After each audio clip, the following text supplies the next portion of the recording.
ठीक. So let's start this and we come here. So in CSS in week 9, basically few topics are remaining that I would like to discuss. We have briefly discussed these topics previously as well, लेकिन कुछ चीजें क्योंकि रह गई हैं, so let me cover those things quickly. One was using CSS icons. Now icons is something of an image that we can use Excuse any me, sir. other way. Okay. Now CSS icons are something that allows us to put icons at different locations in our CSS page. Okay. Yeah, HTML page. Those icons can be for phone numbers, for transport, for locations, and so on and so forth. Usually what we do is we set this image ourselves using an image tag. But within CSS, जो task था उसमें भी मैंने use किया हुआ था something called online, what we call online icons. Okay. Online icons from code blocks या हो गया, या हमारे पास for example bootstrap के icons हुए, या Google के icons हुए. Now in order to use these icons, what you do is that you use an online library rather than having that image in your folder itself.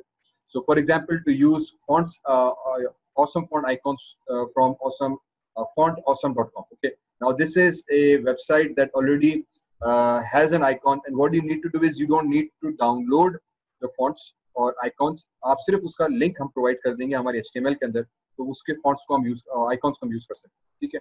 अब basic purpose ये है कि मेरे पास icons हैं online, बहुत सारे icons पड़े हुए हैं. इन आइकॉन्स को आप fontawesome.com पे अगर जाएं तो वहां पे भी आप देख सकते हैं. वहां से बेसिकली एक कोड हमें मिलता है that is called script src https और एक URL आ जाता है JS का. Now this is what we refer to as an online link. Okay. This is an online reference जिसको हम अपने कोड के अंदर इस्तेमाल करते हैं हेड टैग के अंदर. इससे क्या होगा कि मुझे ये फाइल डाउनलोड करने की भी जरूरत नहीं, मुझे ये आइकॉन के इमेजेस डाउनलोड करने की जरूरत नहीं है. मैं डायरेक्टली अपनी वेबसाइट को ऑनलाइन रेफरेंस के थ्रू बता रहा हूँ कि यार ये मेरा वेब पेज है, इसके अंदर इस वेबसाइट से रेफरेंस लिंक्स डायरेक्टली लेकर आ जाओ और वो उसको रेफर कर देगा. Okay. You can read more them about on this tutorials. अब इसके लिए what we need to do is we need to simply use a meta tag called where is it? Here is src script src https. इसका URL हमने यहाँ पे specify कर दिया. ठीक है. Once you do that URL, basically आपको सिर्फ ये हेड टैग के अंदर ये URL प्रोवाइड करना है. Okay. When you do specify this URL, इसका URL का मतलब ये कि this system will automatically go to this URL और वहां से खुद ही सब चीजें लेकर आ जाएगा. अब इसको इस्तेमाल कैसे करना है, उसको इस्तेमाल के लिए हम बॉडी टैग के अंदर है we specify for example paragraph tag और एक आई क्लास हमने बना दी आइकॉन की. Icon class is equal to FAS FA cloud. Now this is the variable name जो मुझे इस वेबसाइट से मिलेगा. एक्चुअली थोड़ा सा हमें समझो टैली करना है क्योंकि उसके आइकॉन का नाम तो उन्हीं को पता, हमें नहीं पता. तो ये इमेज फाइल नेम है, जो इमेज फाइल नेम मुझे इस वेबसाइट से मिलेगी. मैं उस वेबसाइट पे क्या नाम पता किया, यहाँ पर आया, उसकी क्लास का नाम यहाँ पे दे दिया, बस. कोई इमेज का फाइल का नेम नहीं, कुछ और चीज नहीं, क्योंकि ये सारा डेटा फिर जिस JS फाइल के अंदर मौजूद है जो उस वेबसाइट पर है. तो हमने सिर्फ आइकॉन क्लास बनाई is equal to FAS class देके जो इस फॉन्ट ऑसम फॉन्ट क्लास का नाम है FAS FA क्लाउड दे दिया. तो यहाँ पे ऑटोमेटिकली क्लाउड आ जाएगा. FA हार्ट दे दिया तो हार्ट आ जाएगा, कार दे दी तो कार आ जाएगा. As simple as that. ठीक है. तो ऑब्वियसली ये नाम कौन से हैं ये हमें उसकी वेबसाइट पे पता चलेंगे. You can increase the size of this icons as well. तो आई क्लास FAS क्लाउड देके फिर style is equal to font size और आप फॉन्ट साइज इंक्रीज 24 कर देंगे, 36 कर देंगे या 48 कर देंगे. उस हिसाब से इनके फॉन्ट बढ़ते रहेंगे. इसी तरह से आप उसके कलर को भी चेंज कर सकते हैं. ये एक एडवांटेज मिल जाता है कि यू यूज एन आइकॉन्स और आपको फिर उसको बार बार कोड करने की जरूरत नहीं पड़ती. इसी तरह से बूटस्ट्रैप के हमारे पास आइकॉन्स अवेलेबल हैं. दीज आइकॉन्स को इस्तेमाल करने का भी इसका भी बेसिकली वही प्रोसीजर है कि हेड टैग के अंदर जाके लिंक दे देंगे हम इस तरह का. ये लिंक एक फिक्स्ड लिंक है जो बूटस्ट्रैप की वेबसाइट से हमें मिलता है और हमें वही एग्जैक्टली कॉपी पेस्ट करके यूज करना है. ये चीज मैंने हैंडआउट्स में जो थी मैनुअल के अंदर एक जगह पे दी हुई थी, टास्क करने थे तो वहां पे कॉपी कंफ्यूजन था. इसको भी यूज करने का वही तरीका है कि हम हेड टैग के अंदर जाके एक मेटा टैग जो उसका था वो देंगे. ओके. और मेटा टैग के अंदर हम देंगे कि न्यू व्यू कोड विड्थ वगैरह जो इसकी इनिशियल ये कोड उसका वहीं से हमें मिलता है, हमें कॉपी करेंगे. Then link relational style sheet है एच रेफरेंस और बूटस्ट्रैप का minimum.css की ये लिंक फाइल दे देंगे. प्रीवियस में JS था, यहाँ पे CSS की बूटस्ट्रैप की फाइल है वो हमें प्रोवाइड करेंगे. Obviously, like I said, we have to do bootstrap. तो मैंने उसके ट्यूटोरियल्स ऑलरेडी बनाना थोड़ा शुरू किए थे, मैं वो कंप्लीट कर दूंगा. और कुछ वॉइस का प्रॉब्लम आ गया था तो होपफुली नेक्स्ट वीक तक आपको bootstrap के लेक्चर्स भी पोर्टल पर मिल जाएंगे. मैं जैसे अपलोड करके आपको ग्रुप पे शेयर करूंगा. तो उसके एक ट्रिक ये है कि आप उसके भी आइकॉन्स जो हम यूज डायरेक्टली नहीं करते, डाउनलोड करके हम आइकॉन्स नहीं करते, हम डायरेक्टली लिंक देख के करूंगा. तो उसका हमने हेड मेटा टैग्स और लिंक टैग जो है हेड टैग के अंदर बताया. यूज करने का तरीका ये कि अगेन जहां पे भी मुझे आइकॉन देना है वहां पे -i एक आइकॉन टैग दे दिया, class life icon glyphicon.cloud. Now glyphicon is basically bootstrap का कीवर्ड है, वो यहाँ पे दिया glyphicon-cloud हमने यहाँ पे देंगे, रिमूव दे देंगे तो रिमूव में क्रॉस आ जाएगा, यूजर दे देंगे तो यूजर आ जाएगा, एनवलप दे दिया तो एनवलप आ जाएगा, थम्स अप दिया तो थम्स अप। इस तरह से पूरी उनकी वेबसाइट के ऊपर लिस्ट पड़ी है, बहुत 100+ आइकॉन्स है जिनको आप इस्तेमाल कर सकते हैं। और फिर उसके साइज वगैरह भी इसी तरह से स्टाइल सीएसएस के इनलाइन स्टाइल स्पेसिफाई करके you can change the style as you like. Okay, इसमें फॉन्ट साइज आ गया या कलर आ गया। Sometimes using them becomes very easy, आपको फाइल्स अपने पीसी में डाउनलोड करनी नहीं पड़ती, आप ऑनलाइन ही रेफर कर रहे हैं कि यार फलानी सीएसएस है, वेब यूआरएल पड़ी है, वहीं पे आइकॉन्स पड़े, उन्हीं को इस्तेमाल कर रहे हैं, उन्हीं के सिर्फ हमने कलर चेंज वगैरह साइज हम अपने लिंक पे कर देंगे। तो it just makes your website little bit better, क्योंकि आप प्रोफेशनल आइकॉन्स यूज कर रहे हैं और आपकी जो सिस्टम के अंदर आपको डाउनलोड करके इस्तेमाल नहीं करना पड़ता। ठीक है, इसी तरह से गूगल के भी आइकॉन फैमिली है, you can use this link to include Google icons depending on how basically you want, और इस तरह से बहुत सारे डिफरेंट रिसोर्सेज अवेलेबल हैं। ठीक है, तो ये आइकॉन्स का एक प्रॉब्लम है और थोड़ा सा हैंडआउट्स के अंदर that you need to address. फिर सीएसएस लिंक्स के ऊपर भी हमने बात की हुई थी, क्रिएटिंग अ लिंक मेन्यूज।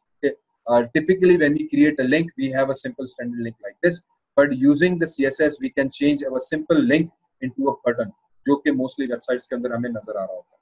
ठीक है, in order to do that, for example we use the CSS codes। okay? उस CSS codes के लिए हमारे पास a जो टैग है, क्योंकि लिंक बनाने के लिए a टैग हम यूज करते हैं, तो उसमें हम लिंक, विजिटेड, हावर, एक्टिव, ये चीजें आ जाती हैं, and then we can change the color of it as well। तो जब ए लिंक कलर आप रेड करेंगे दैट मींस कि लिंक का कलर बाय डिफॉल्ट ब्लू है तो वो रेड में हो जाएगा, विजिटेड का ग्रीन हो जाएगा, हॉट पिंक हो जाएगा, वगैरह हो जाएगा। ठीक है, तो लिस्ट के ऊपर भी था, आई थिंक लिंक्स के ऊपर ये टॉपिक्स हमने पढ़े हुए थे। Let me skip this. HTML list and CSS properties, I believe ये भी हमने डिस्कस किया हुआ था। लिस्ट एचटीएमएल के अंदर भी, सीएसएस में जब उसकी प्रॉपर्टीज आती हैं तो लिस्ट स्टाइल प्रॉपर्टीज भी हमने क्लास में डिस्कस की थी। इसके टास्क ऑलरेडी सीएसएस में आप लोगों ने होपफुली किए हुए होने चाहिए, specifically setting an image with CSS. Okay, तो आप इसको इमेज भी सेट कर सकते हैं। स्टाइल्स हमने लिस्ट के किए थे कि अगर आपको स्क्वायर, रेक्टेंगल, अपर रोमन वगैरह करने हैं, you can do that here as well, जिसके तहत आपके डिफरेंट स्टाइल आ जाएंगे, ऑर्डर हो या अनऑर्डर्ड लिस्ट में। ओके, उसके बाद डिस्प्ले प्रॉपर्टीज में आई थिंक हम आते हैं।